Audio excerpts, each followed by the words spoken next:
You're listening to 15 Minutes of Flame with Robert Phoenix.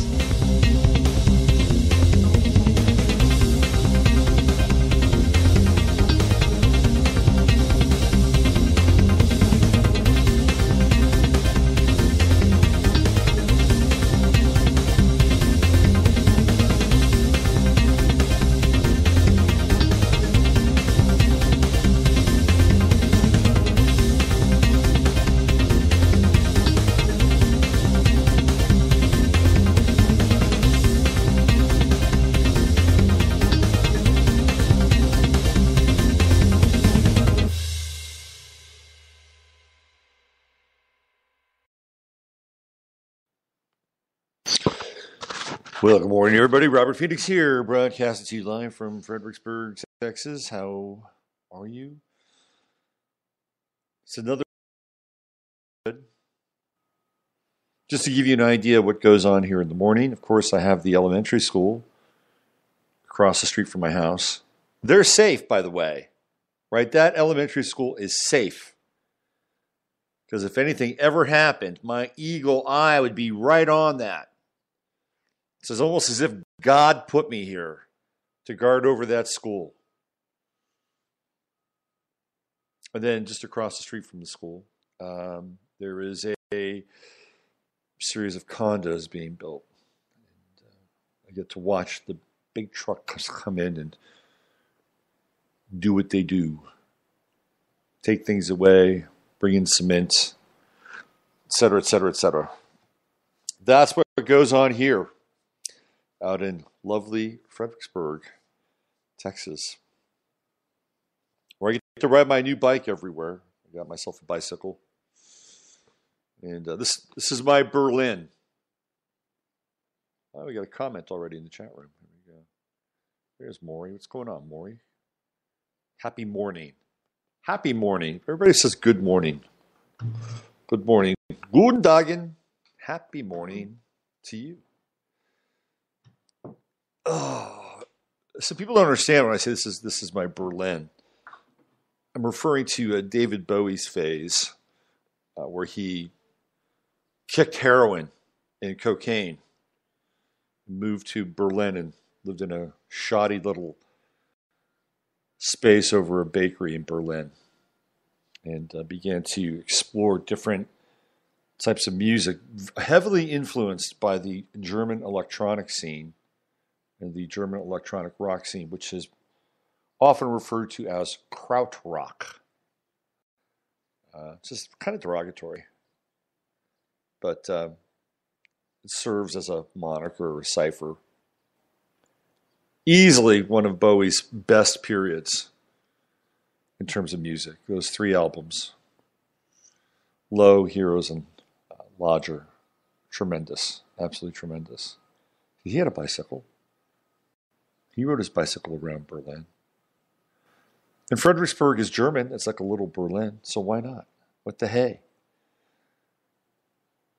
Speaking of David Bowie, me and Randy and Emily were on for 2 hours last night, and we did the first hour free thing, and then we got into another hour for the Patreon people, and it's a great conversation. Really great conversation. I'm not sure when that'll air. I'm hoping sometime this week.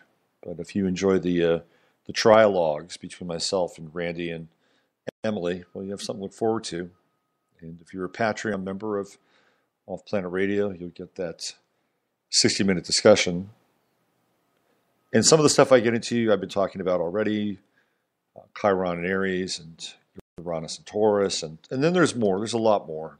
Course, with Randy and Emily's additions. Randy had some great stuff to say last night about identity. One of the things we got into was this whole notion of, well, you can be anyone you want, you can be anything you want, you can be anywhere you want. There's no limit to who you are or what you can be, and it's all part of this politic fluidity. And one of the things that we came to an agreement on was that's not necessarily a bad thing, right? When you think about kind of the ultimate sense of freedom, right? Like you're a citizen of, not even a citizen, maybe a citizen of the earth or a citizen of the universe, and that your spirit ultimately and soul are unchained and free. And the limitations we encounter tend to be imposed upon us in this world, which are here for a reason. Inside the Saturn cube, we get to figure out where we are in the limitation game. And it's not necessarily a bad thing.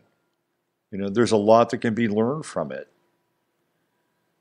Orson Welles once said the lack of limitation is the enemy. It was the enemy of art. And he should know, because he was the Wunderkind after directing Citizen Kane. And he wound up essentially being given pretty much whatever he wanted, up to a point. And that did not help him as an artist. A very complicated man. Orson Welles was a genius. He was a giant. He was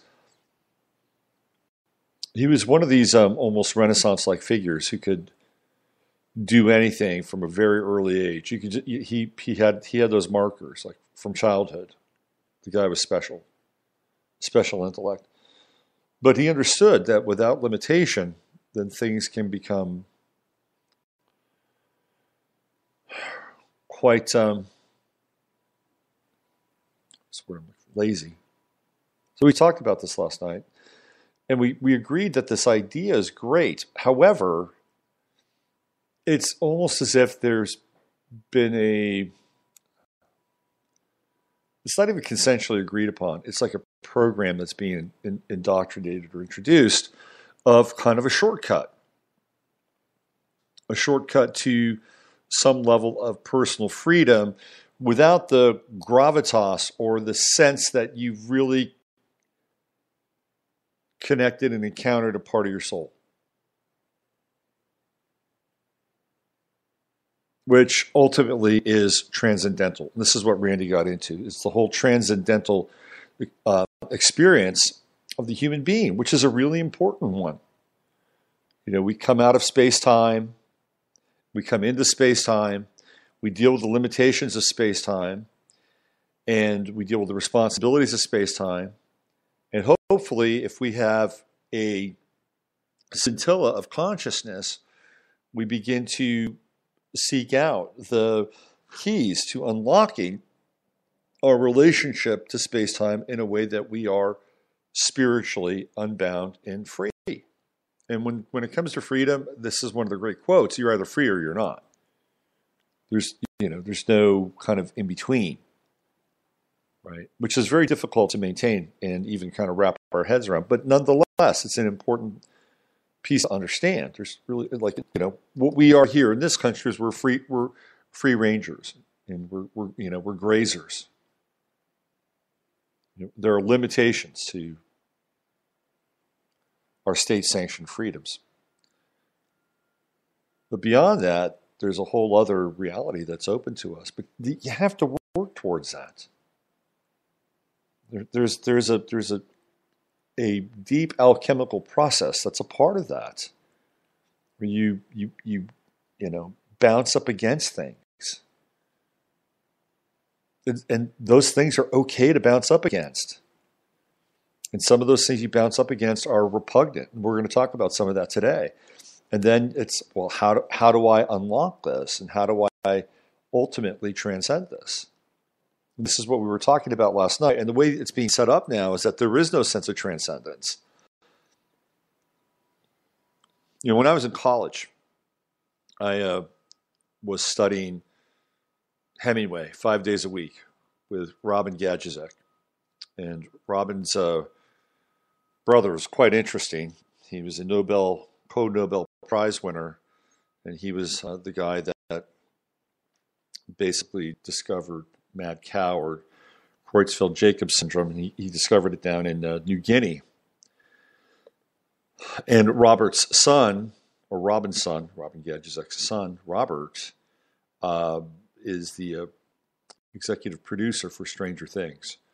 So Robin was a great teacher and a great, truly great mind. He knew Hemingway inside out. He knew the books inside out. He knew the symbolism inside out. He could connect the Apollonian with the Dionysian, and he was an amazing teacher, one of the best teachers I ever had. And one of the things that he said to me, or to the class one day, really stuck with me. And he talked about the idea of being an integrated human. And he talked about it from, even though he didn't say it, he was coming at it from kind of a Jungian perspective, and how that process is a very powerful one, a pretty rigorous one, and one that requires the individual to be really attentive and engaged and confront things like the shadow and confront things like their own projection. And, you could tell that he had given a lot of thought to this subject. And then in the same sentence, he basically became, I wouldn't say it was sanctimonious, but you could tell he was bitter over the fact that he had gone through the 60s and he had taught through the 60s. And what he saw was a whole generation that just said, screw it. I'm just going to, ingest a piece of paper with some chemicals on it, or I'm going to have some really fuzzy thoughts in my head. Maybe I've read a few books by Alan Watts, and that's enough for me. I've been fueled by this rye mold, which opened up my eyes. I read a few books by Alan Watts, and I'm good to go. And I've hit the enlightenment switch. So I think he recoiled against that because he saw that as being far too easy. Every now and then the universe comes in and supplies us with a few shortcuts, but it's not necessarily it's not always the best tool to get there over a long period of time. We've seen the casualties of that. When I was living in San Francisco back in the 90s, early 90s, mid 90s, we could begin to see like the casualties of the first, 2 to 3 years of the rave scene and the massive amounts of MDMA that were around and being ingested, and people becoming just completely crisp because, 2 to 3 nights a week, they were hitting the nirvana switch, the bliss switch with the MDMA. I remember one night I was DJing at this rave, and I was just playing some, chill out music, whatever. And there were people who were just rolling. They were sitting in front of me, and they were like on their knees, and their eyes were kind of, rolling back in their head a little bit. You could just tell they were totally blissed out. It had nothing to do with me, but it was just kind of the state of affairs. Anyway, Robin recoiled against that process. And I believe he would have regarded it, he's passed away now, as spiritually and intellectually lazy.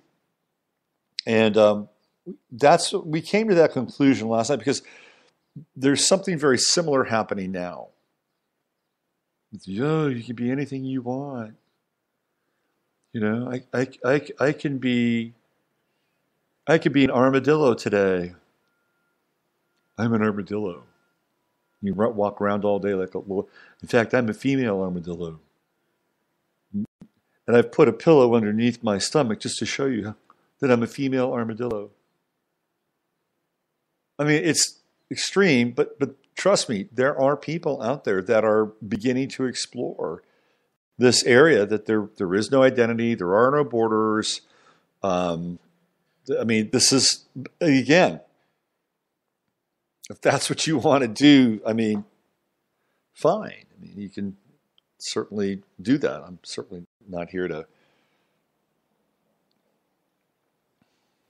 adjudicate your morality or your sensibilities or your aesthetics.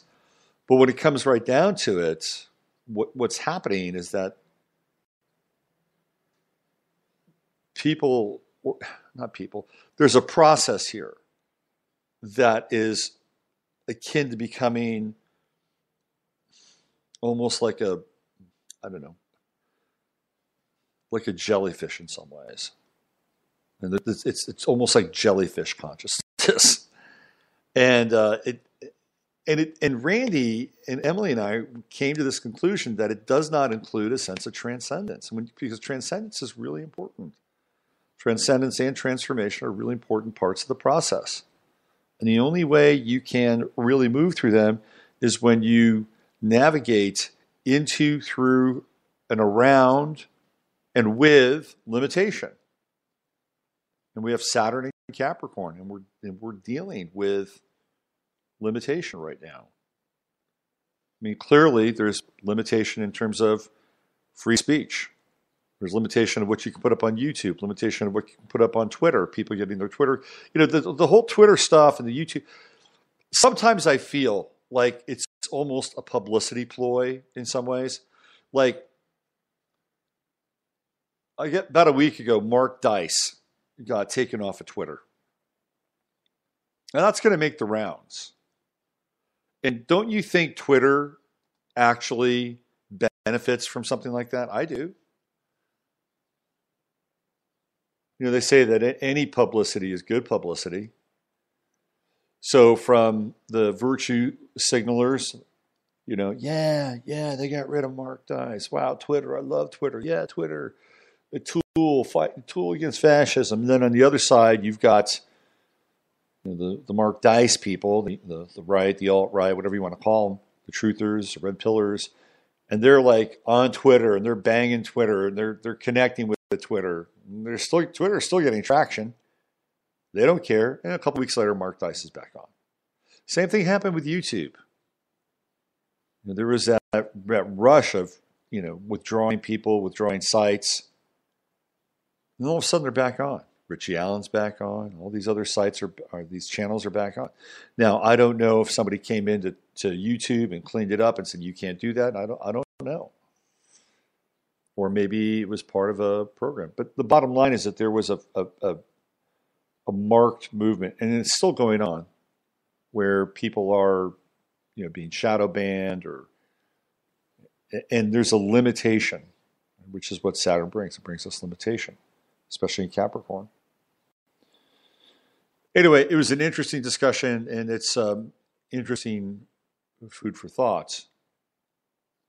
I guess you could play devil's advocate here and say, well, that's just a concept you've got, Robert. We're free. I'm free. I've just shit canned that, and that's, to some extent, that might be valid too. These are just ideas and thoughts that I'm bringing to your breakfast table, if that's where you are, or in your car this morning. And I hope your day is starting off to be a good one, and I hope you had a great night's sleep and, at the very least, some interesting dreams. Some of the things we're going to get into today are connected. At least that's what I say, or I would. So San Francisco is a new mayor. I didn't know that. Mark Farrell. I wasn't aware of that. I just got a blip across my screen. San Francisco, by the way, is going on a skyscraper building spree. I don't think it's going to bode well for that city. I mean, it is going pure vertical. And San Francisco is built on landfill and silt, and it is not the most stable of bases and foundations to build buildings on. I don't think it's going to end well. And apparently the standards for some of these buildings are very, very close to the edge in terms of being earthquake proof. And some of the older buildings, some of the old skyscrapers in San Francisco, if there was like a 6.0 earthquake, what would happen is that the buildings would actually kind of shudder and contract and then retract. And they've actually done studies on this, that in a number of these buildings, the windows would actually be shot out like arrows due to motion of the building and the earthquakes. Could you imagine that? Can you imagine those windows flying out at about 110 miles per hour and hitting the streets? My God. It'd be like, I don't know, Dunkirk or something. So here's some of the stuff we're going to cover today. This NXVIM piece is quite interesting now. It was always interesting from, like, what the hell is going on here? Who is Keith Raniere? Why are these people aligning and assembling with him? What are some of the things going on? NXVIM was a very well thought out platform. And that platform had a number of different ways to get into people's pocketbooks. And it almost resembles kind of like the ultimate new age multi-level marketing platform scam. When you look at a lot of the NXVIM material and Keith Raniere and who he was and what he stood for, and, these ideas around ethics. The guy was an ethicist, which I find incredibly ironic and laughable. But it was cooked up to have a lot of different levers and a lot of money passed through NXVIM. And there's a very good chance that a lot more than just money passed through NXVIM. Now, Allison Mack, who was recently arrested, she was arrested on 4/20. Now, she was granted bail, and she's under house arrest. And the reason why that happened to her and why Keith Raniere basically is in deep freeze is because Allison Mack is singing. She cut a deal. Now, Keith Raniere, in my estimation, this is just my take of it, Keith Raniere is not at the top of the pyramid in NXVIM. But there are other people involved in NXVIM above Keith Raniere. Now, that may be the Bronfman sisters, but there could be other people and other parties that we may be introduced to. And if you follow the QAnon stuff, you might know where I'm going with this. A certain family from Arkansas and New York looks like it might have some connections with NXVIM.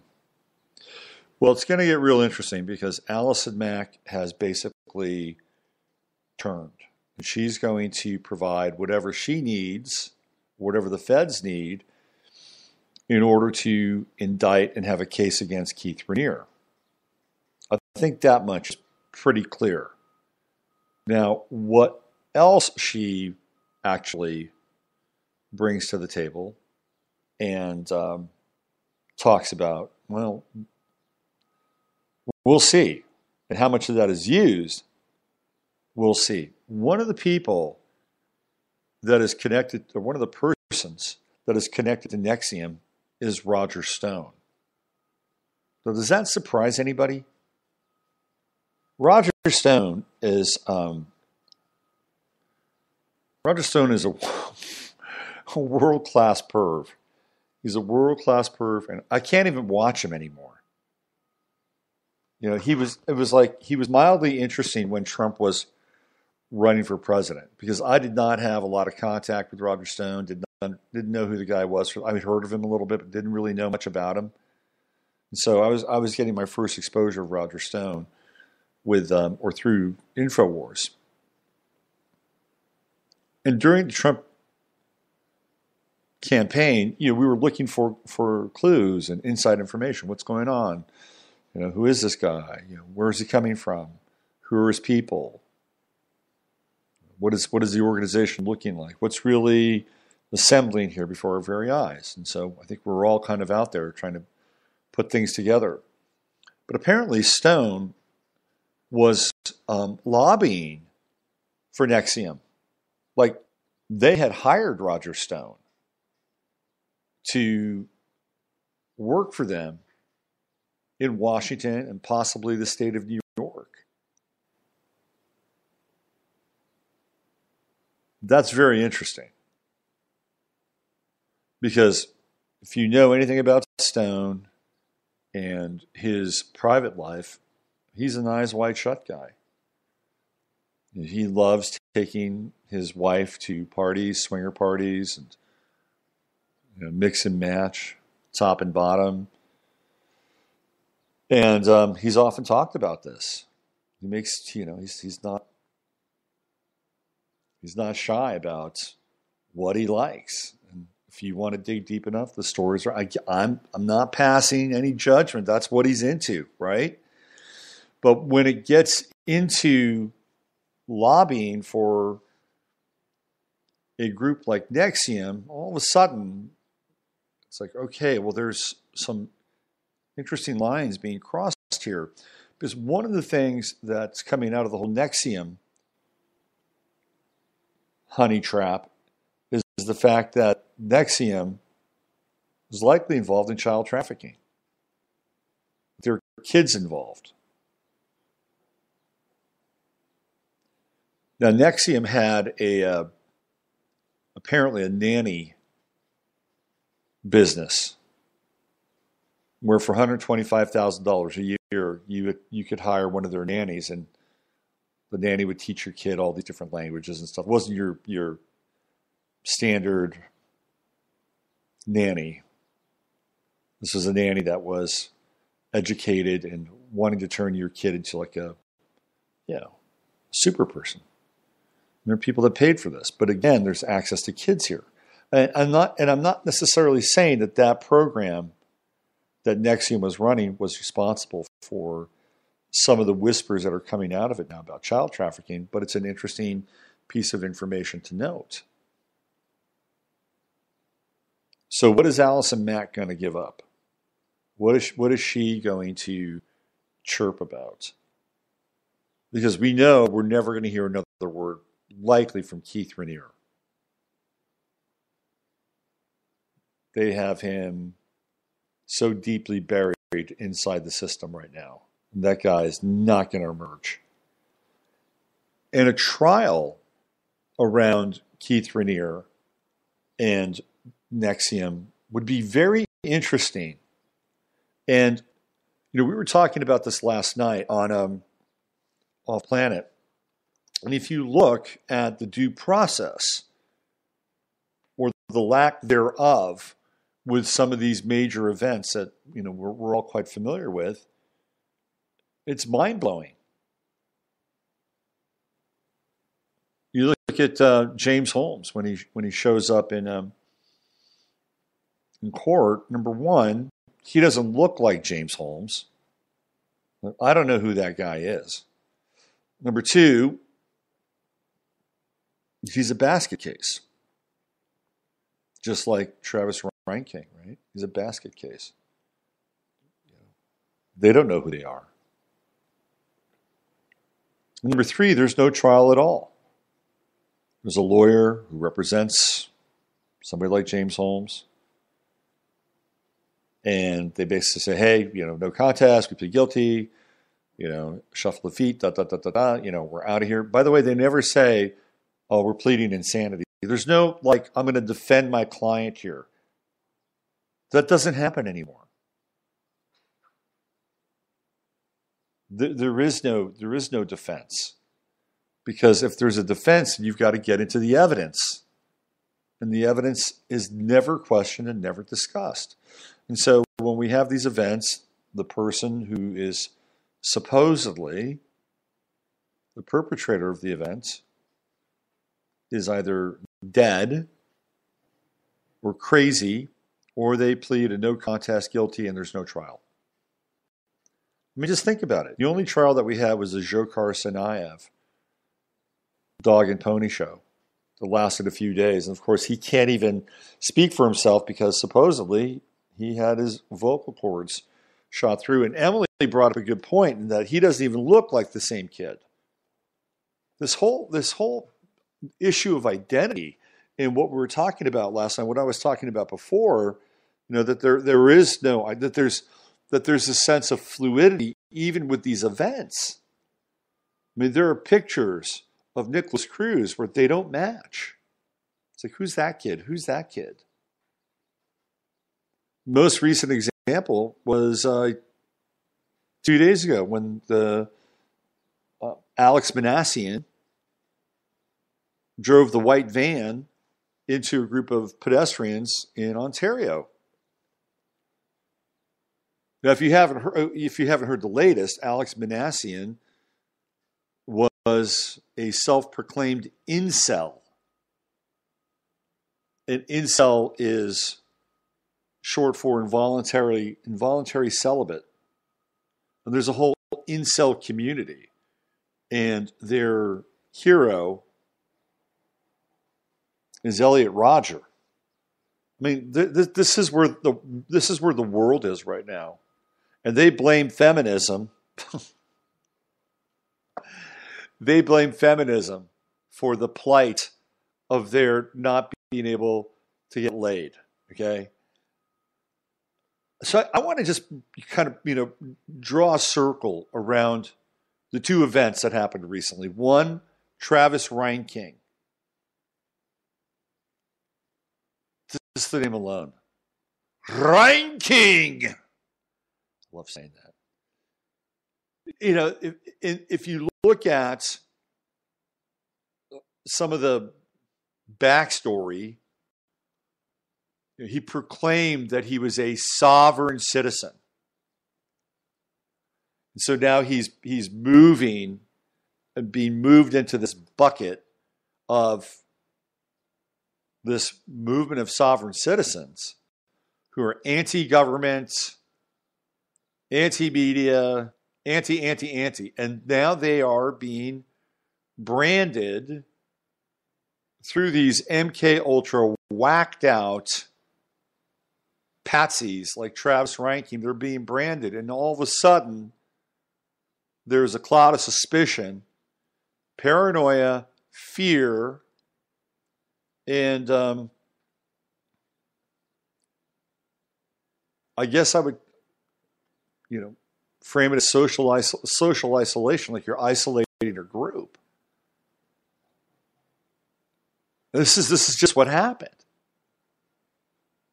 And we have such a short attention span that when these events occur, and we've been constantly traumatized, right? Another event, can I take it? Can I take it? Can I take it? Oh, what's he's a sovereign citizen. What does that mean? Oh, there must be a terror group. Oh, okay, I get it. And whether you're able to think through that or not, that's the message. That is the message. And messages are overt and they're covert. In many cases, they're subliminal. That's the subliminal messaging. This is a bad thing, right? These people are bad. You got to look out for that. We've got to do something about them.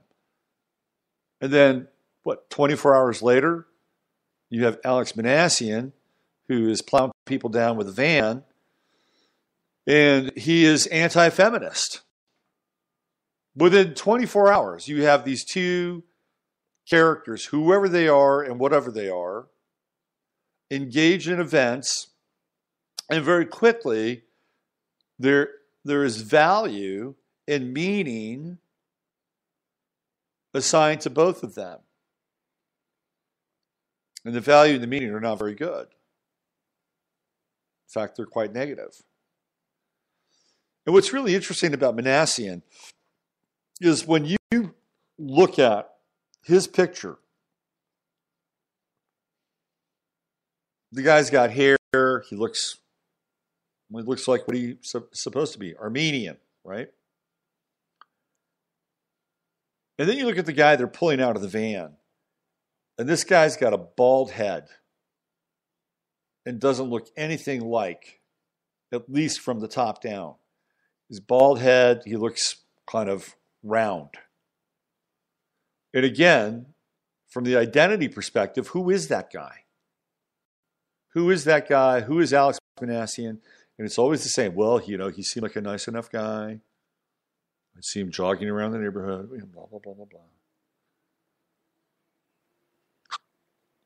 So I'm just trying to entangle some things so you can understand, how our perceptions are shaped and how very quickly this media control system drives the narrative. And for people who are unwilling to step out, and by the way, there are greater and greater social consequences for stepping out and questioning those kinds of events. And one of the consequences of that are, you're just like that guy Alex Jones, that crazy man Alex Jones. And so Alex Jones has been twisted and distorted and become a cipher now. So anything that an individual who has a scintilla of curiosity and wanting to understand what's going on in terms of shaping reality and shaping the narrative and constructing this kind of new version of the matrix that we're in, do you want to be compared to Alex Jones? I would say the answer is no. It's not a flattering comparison at all. So let's get back to this NXVIM piece and Roger Stone's involvement, which I find to be it doesn't surprise me. Are you kidding me? Roger Stone is a horny old goat. And I think he will get off with anybody and anything at any opportunity. That's my sense with Roger Stone. Another little interesting factoid about Roger Stone, which you may or may not know, is that his son is on the Broward County, also known as the Coward County. His son is in the sheriff's department. Roger Stone's son is a sheriff. He's not a sheriff, but he's part of the sheriff's. He's probably deputy sheriff in Coward County. Did you know that? Roger Stone's son. Right there. He was probably at Parkland. And this is never, ever, ever really talked about or addressed on InfoWars. And Alex Jones kind of brought it up. And Roger Stone did this is what he does. He did a masterful redirect. And he talked about a police department, the local police department from another city that came in and basically screwed things up. He didn't even address Alex Jones's questions about Scott Israel. And by the way, Roger Stone helped Scott Israel get elected in Coward County. Roger Stone is let's just say he's a person of interest. And I could understand why they would want to subpoena him and talk to him on Capitol Hill. But they're subpoenaing him, and they subpoenaed and talked with him for reasons that maybe aren't as germane as they could be. Like they were barking up the wrong tree. They were asking the wrong questions. They were going in the wrong direction. Let me read you a little story here about what happened down in Broward County in Parkland on Valentine's Day. I'm not a Fox News guy, but this is a Fox News piece. And this gives you an example of what was taking place there. So this was printed 16 hours ago. And this is part of a Tucker piece here. It says the deputies who were among the first to arrive to the scene of the Florida school massacre were found taking cover behind their cars in a nearby tree and had no idea where the gunman was, according to an official report released Tuesday. The report from Coral Springs officer Brian Wilkins. See, Coral Springs is where, this is the police department that Roger Stone has a beef with. The report from Coral Springs officer Brian Wilkins details how he arrived at Marjorie Stoneman Douglas High School within minutes after the active shooter alert, only to find Broward County Sheriff's officers hadn't entered the school, but were instead taking cover. I saw approximately 4 Broward County Sheriff's Office vehicles parked in the westbound lane with their personnel taking up exterior positions behind their vehicles, Wilkins wrote. I drove up just west of the campus building, 1200, exited my vehicle, grabbed my AR-15 rifle, and donned my tactical medical gear. As I was advancing on foot through the chain link fence, I was advised by an unknown BSO deputy. That's Broward Sheriff's Office. It's probably Roger Stone's son, taking cover behind a tree. He is on the 3rd floor. How the hell did they know that? They weren't getting any footage. Wilkins added that he was joined by a Coral Springs detective and a Broward deputy to enter the building where he saw the dead and wounded. The police officer's report was first revealed by the Miami Herald. 17 people were killed in the Valentine's Day shooting, during which alleged gunman, you know why he's alleged? There's no trial. There's no trial. He's had no trial. Oh, well, he admitted. Well, his attorney admitted. We haven't heard a word out of Nicholas Cruz. The alleged gunman, Nicholas Cruz, opened fire. See, that's a very important point with this story. They didn't say gunman, alleged gunman. There's no trial. None whatsoever. But now Nicholas Cruz says, well, I've got this money, all this real estate stuff, and I want to give it to the survivors. What kind of scam is going on there? He's got about $900,000 in real estate holdings and various other bits and pieces, trust fund, et cetera, et cetera, et cetera. Well, doesn't he have a brother? Isn't his brother in line for some of that? And where is the brother, by the way? It's his adopted brother. Where is the adopted brother? He was whisked away. He was hauled off. This is the world we're living in now. I mean, it is so utterly bizarre. I mean, we don't even have due process anymore. I mean, it's actually frightening. And it's frightening because they certainly don't want any thorough and granular kind of inspection going on with these events. They're just kangaroo courts. In another police report released Tuesday, Coral Springs officer Scott Myers wrote that police were originally told by dispatch authorities that authorities were watching the gunman on surveillance video who was preparing to exit the east stairwell on the 2nd floor. We were prepared to engage a shooter on the 2nd floor, Myers wrote. After several moments, we were advised the CCTV was not live and that an unknown delay existed.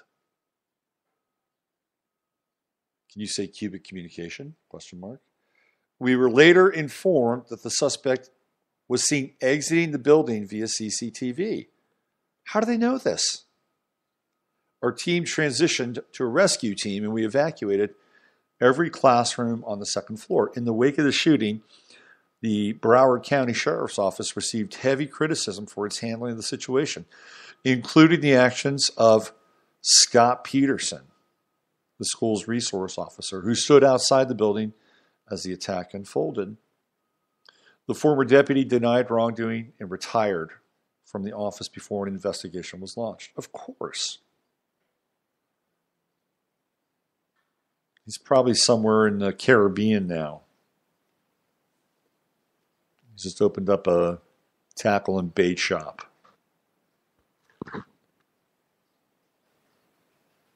The report released Tuesday indicates it wasn't just Peterson that couldn't find Cruz. As Wilkins noted in his report, the other officers at the scene couldn't locate where the shooting took place.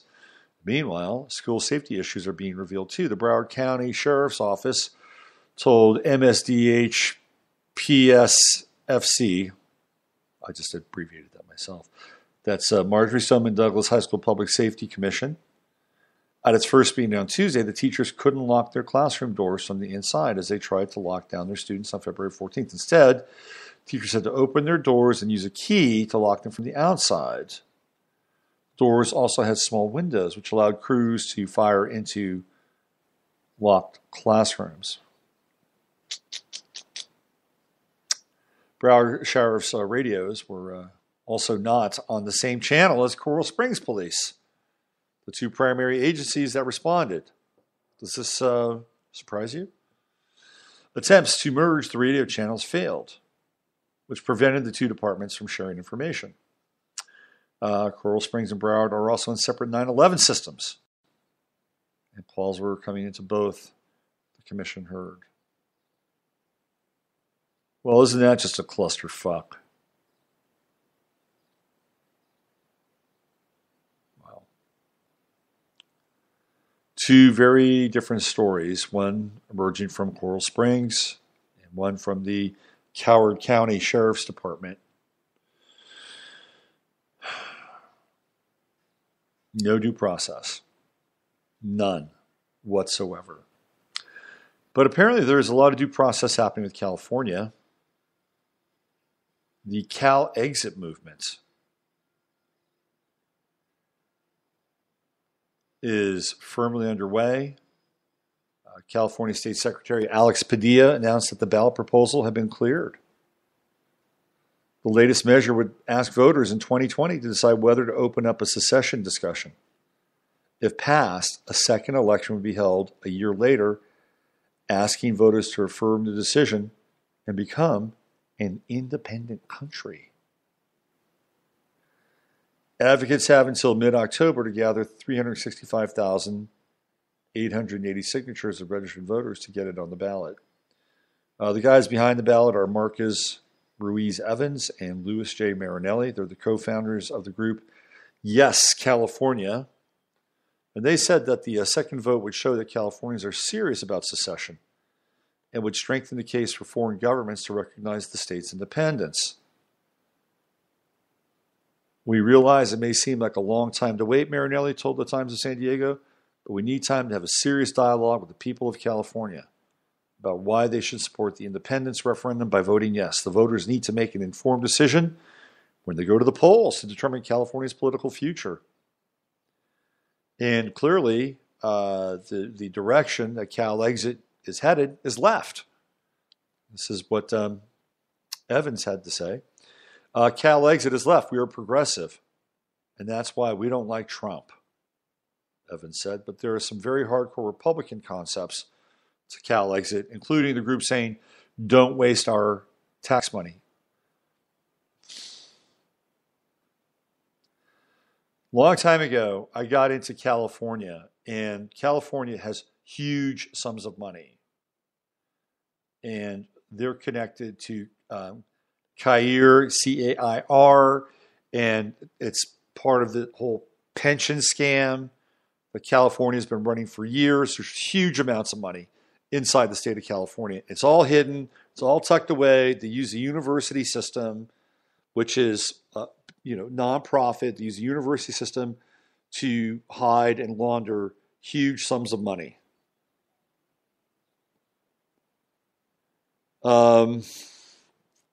Evans says his group's membership has grown 4 times its size since President Trump took office. There are about 44,000 current members. There have been multiple efforts in the past for California to break away from the rest of America. They have either been withdrawn or failed to gather signatures required to advance. So I know this is harsh, but if I were the federal government, which I'm not even really a fan of, But if I were the federal government, I'd just start cutting California off. You're cut off. You're done. You're not getting money here. You're not getting money here. You're not getting money here. And maybe that's the wrong move. Maybe that's too extreme. Maybe you. Wouldn't it be funny? Wouldn't it be funny if Trump announced sanctions against California?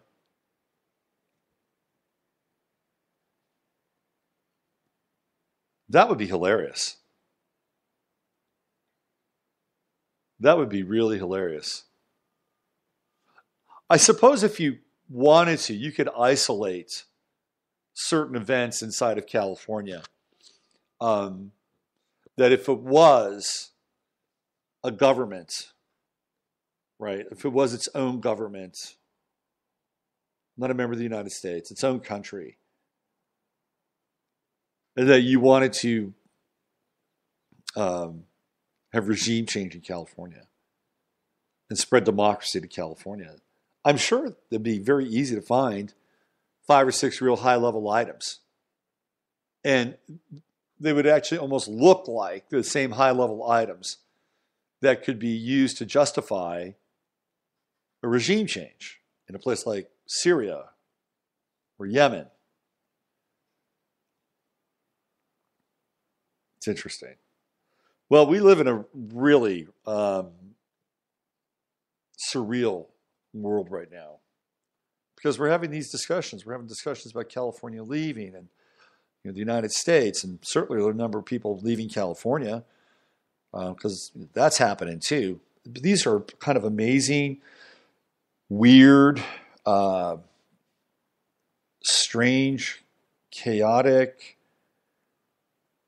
very fast-moving times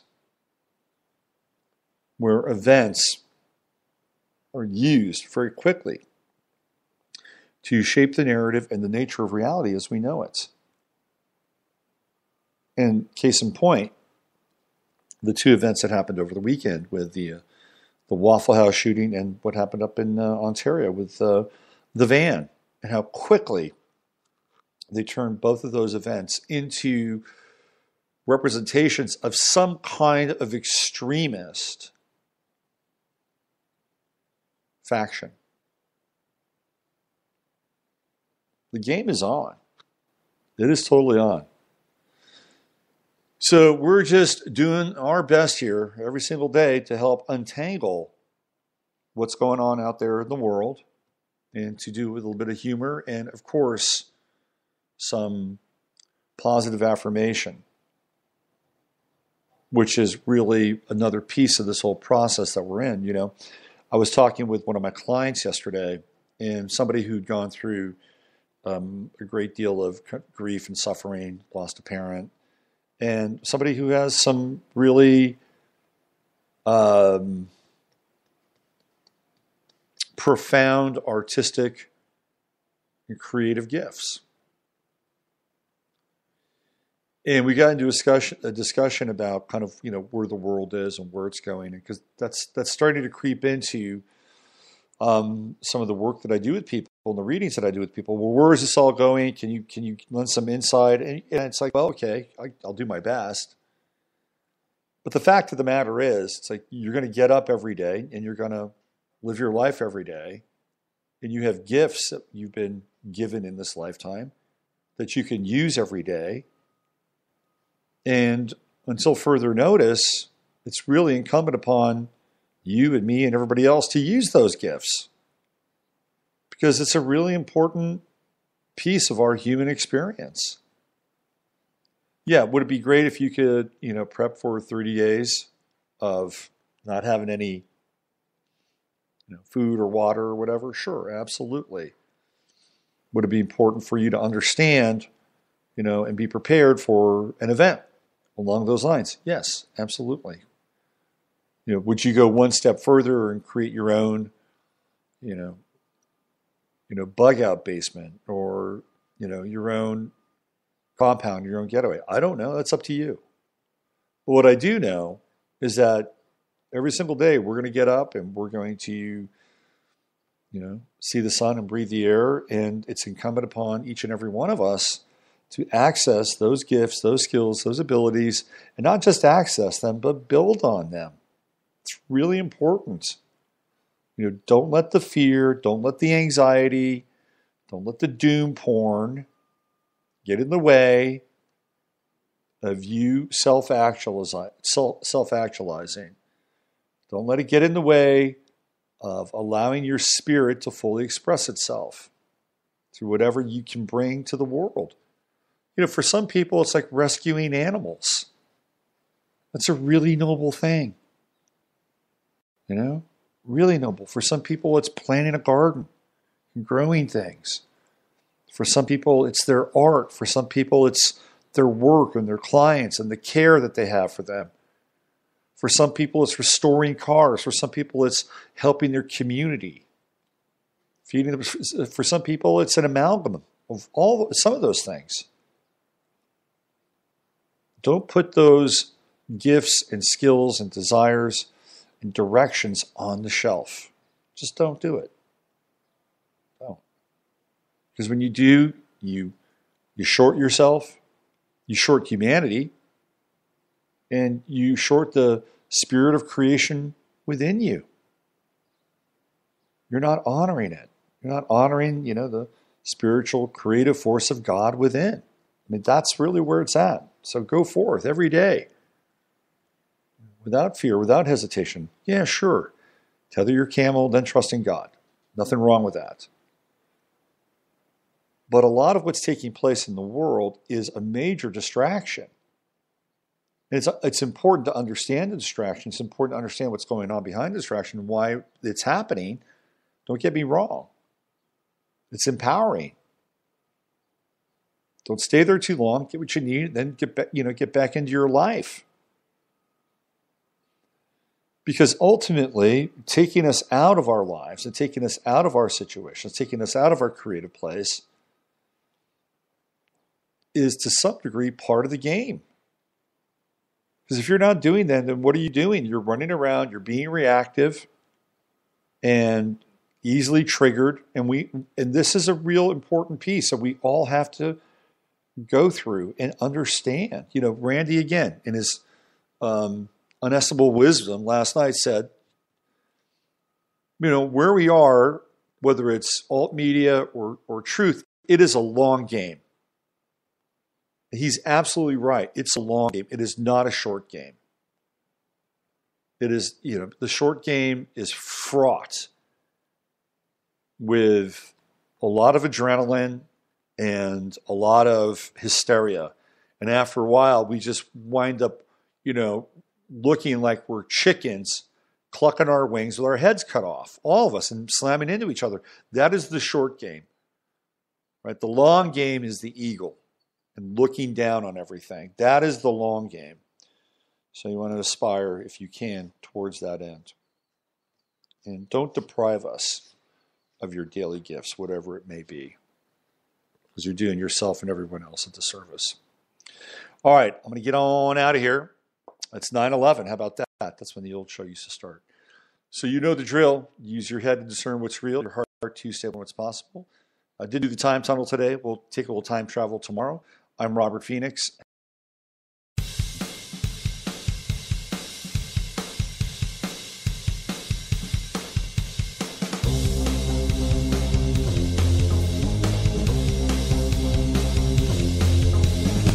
You're listening to 15 Minutes of Flame with Robert Phoenix.